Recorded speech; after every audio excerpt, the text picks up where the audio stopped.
بسم اللہ الرحمن الرحیم۔ اور باتیں کر رہے تھے آپس میں کہ مالداری، امیر ہونا، پیسے کا زیادہ ہونا یہ نقصان دہ ہے یا فائدہ مند ہے۔ تو ہر ایک اپنے اپنے سمجھ کے مطابق دلائل دے رہا تھا کہ اتنے میں نبی کائنات امام الانبیاء صلی اللہ علیہ وسلم بھی تشریف لائے، اور ہم نے دیکھا کہ رسول اللہ صلی اللہ علیہ وسلم کے بالوں سے پانی کے قطرے ٹپک رہے تھے، یعنی کہ محسوس ہوتا تھا کہ جیسے آپ غسل فرما کے آئے ہیں، اور آپ کی طبیعت کافی ہمیں خوش محسوس ہوئی۔ تو ہم نے عرض کی کہ اللہ کے رسول صلی اللہ علیہ وسلم نراک الیوم طیب النفس، ہم آج آپ کو بڑا خوش محسوس کر رہے ہیں۔ تو آپ نے وہاں پہ کیا فرمایا؟ نعم الحمدللہ، ہاں میں خوش ہوں اور میں اللہ کا شکر ادا کرتا ہوں اس بات پر۔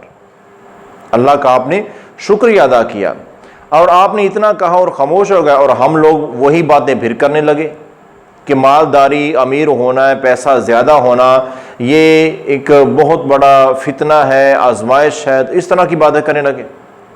تو نبی کریم صلی اللہ علیہ وسلم نے ارشاد فرمایا، یہ سنن ابن ماجہ کی حدیث ہے، آپ نے فرمایا کہ لا بأس بالغنى لمن اتقى، دیکھو بندہ اگر متقی ہے تو پیسہ بری چیز نہیں ہے۔ بندہ اگر گناہوں سے بچنے والا ہے تو پیسہ بہت بڑی نعمت ہے۔ ایسے پیسے کو برا نہ کہو کہ مالدار ہونا اچھی چیز نہیں ہے، یا مالدار ہونا یا امیر ہونا برا ہے، ایسی کوئی بات نہیں ہے۔ بندہ متقی ہو، جائز طریقے سے پیسہ کمایا ہو، حلال کمائی ہو تو بہت بڑی نعمت ہے۔ حلال کمائی کمانا ہی تو عبادت لکھا جاتا ہے۔ اور پھر آپ نے فرمایا کہ وَالصِّحَّةُ لِمَنِ اتَّقَى خَيْرٌ مِّنَ الْغِنَى، اور یاد رکھو مالداری نعمت ہے، لیکن صحت اور تندرستی جو ہے یہ مالداری سے بھی بڑی نعمت ہے۔ اور کسی کے بندے کے پاس مال زیادہ نہیں ہے، وہ امیر نہیں ہے لیکن وہ تندرست ہے، تو آپ نے فرمایا کہ یہ امیر ہونے سے بھی بڑی نعمت ہے۔ کتنے لوگ ایسے ہمیں نظر آتے ہیں جو بہت زیادہ مالدار ہیں لیکن بیماریوں میں جکڑے ہوئے ہیں، اتنی سخت بیماریاں ان کو لگی ہوئی ہیں کہ ان کے لیے زندگی جینا مشکل ہوا پڑا ہے۔ تو آپ نے کیا فرمایا کہ صحت تندرستی مالداری سے بھی بڑی نعمت ہے، اور اس سے بڑا آپ نے کیا فرمایا؟ فرمایا کہ وَطِيبُ النَّفْسِ مِنَ النَّعِيمِ، اور یاد رکھو بندے کا خوش طبیعت ہونا یہ بھی بہت بڑی نعمت ہے۔ ایک بندے کے پاس مال بھی نہیں ہے اور صحت کی بھی کمی ہے، لیکن وہ بندہ خوش طبیعت ہے، ہر وقت مسکراتا رہتا ہے، وہ اپنے آپ پر، اپنی زندگی پر اور جو اللہ نے اس کو دیا اس پر مطمئن ہے، خوش ہے، تو فرمایا کہ یہ بہت بڑی نعمت ہے۔ جن لوگوں کے پاس یہ ہنر ہے کہ وہ اپنے آپ کو خوش رکھتے ہیں، تو فرمایا کہ دلی طور پر وہ لوگ سکون محسوس کرتے ہیں، اور یہ مالدار ہونے سے، صحت مند ہونے سے بھی بڑی نعمت ہے خوش مزاج ہونا اور خوش اخلاق ہونا۔ تو اس لیے میرے بھائیوں، مال جو ہے اگر جائز طریقے سے کمایا جائے تو یہ بہت بڑی نعمت ہے۔ بلکہ ایک دفعہ تو یہ نہیں کہ ہمارے پیارے نبی صلی اللہ علیہ وسلم نے مال کو برا گردانا ہے اور مال کو اکٹھا کرنے سے آپ نے منع فرمایا ہے یا مال زیادہ کمانے سے منع فرمایا، ایسی کوئی بات نہیں ہے۔ صحیح بخاری کی حدیث ہے، سیدنا انس بن مالک رضی اللہ عنہ جو خادم رسول تھے، آپ نے ان کے لیے دعا کی تھی، اور میں حدیث کے الفاظ پڑھ دیتا ہوں۔ آپ نے فرمایا کہ اللہم اکثر مالہ وولدہ وبارک لہ فیما آتیتہ، کہ یا اللہ انس کے مال میں، انس کی اولاد میں، اور جو کچھ بھی تو نے انس کو دیا ہے اس سب میں سے برکت عطا فرما۔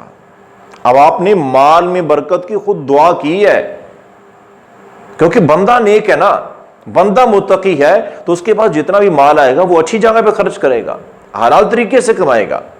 اور بلکہ ایک دفعہ صحیح مسلم کی حدیث ہے اور مسند احمد میں بھی ہے کہ حضرت عبداللہ بن عمر رضی اللہ عنہ، آپ نے ان کو پیغام بھیجا، وہ آپ کے پاس آئے، تو آپ نے فرمایا کہ میرا ارادہ ہے عبداللہ کہ میں تمہیں مال غنیمت میں سے کافی سارا حصہ دوں، کافی مال دوں، میرا ارادہ ہے۔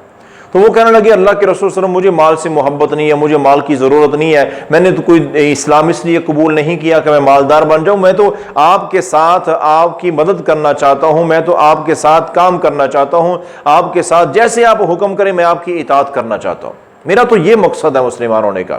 تو فرمایا کہ عبداللہ یاد رکھو مال، فرمایا کہ نعم المال الصالح فرمایا کہ اگر مال اگر نیک ہے، حلال کمائی کا ہے تو بہت بڑی نعمت ہے عبداللہ۔